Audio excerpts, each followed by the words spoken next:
Assalamualaikum warahmatullahi wabarakatuh. Alhamdulillahirabbil alamin. Innalillahi wa inna ilaihi rajiun. Bapak Ibu sekalian, ketika pertama kali saya mendapatkan berita bahwa saya harus menerima amanah sebagai salah satu pembantu Bapak Presiden dan Bapak Wakil Presiden di kabinet ini sebagai Menteri Agama, tentu yang saya rasakan adalah kaget. Karena dalam mimpi yang paling liar saya tidak pernah membayangkan menjadi Menteri Agama. Tetapi apapun tugas amanah yang sudah diberikan ini, saya sudah bertekad untuk mewakafkan seluruh hidup dan apa yang saya miliki untuk bangsa negara.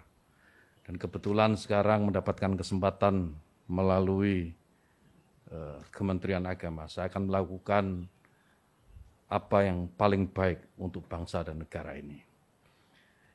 Yang berikutnya yang saya harus sampaikan adalah bahwa setelah nanti resmi menjadi Menteri Agama, yang pertama ingin saya lakukan adalah bagaimana menjadikan agama itu sebagai inspirasi, bukan aspirasi.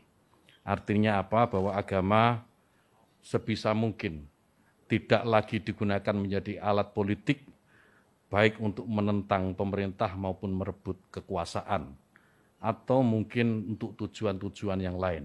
Agama biar menjadi inspirasi dan biarkan agama itu membawa nilai-nilai kebaikan, nilai-nilai kedamaian dalam kehidupan berbangsa dan bernegara. Kemudian yang kedua tentu tugas yang tidak mudah, yaitu bagaimana bisa meningkatkan yang pertama adalah ukhuwah Islamiyah. Kenapa ukhuwah Islamiyah? Karena kita tahu bahwa mayoritas warga negara ini adalah pemeluk agama Islam.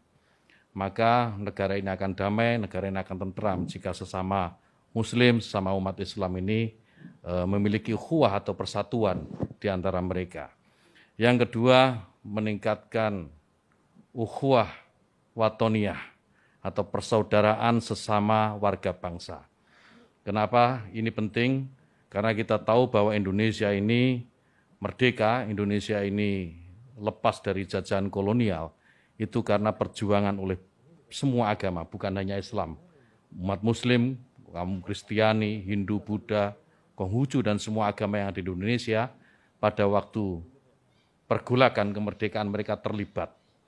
Sehingga maka penting ukhuwah watoniyah ini kemudian kita bangkitkan kembali agar tidak ada satu kelompok pun, tidak ada satu agama pun yang mengklaim merasa paling memiliki negara ini. Semua berhak memiliki negara ini. Kemudian yang ketiga, ukhuwah basariyah, persaudaraan atau persatuan sesama umat manusia.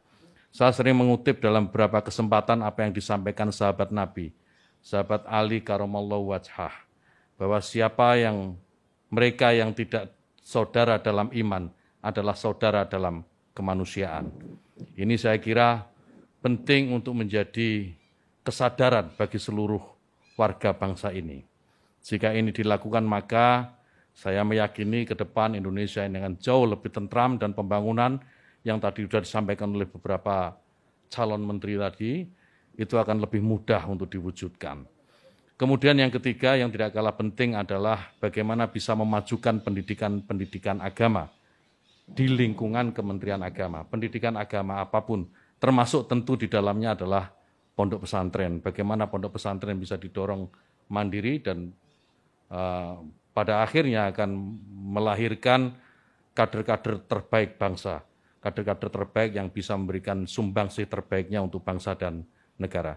Saya kira demikian. Yang terakhir, mohon doa restu Bapak Ibu sekalian dan seluruh rakyat Indonesia agar amanah ini bisa saya laksanakan dengan sebaik-baiknya, istiqomah dalam kebaikan dan tentu saja membawa kemajuan bagi bangsa dan negara.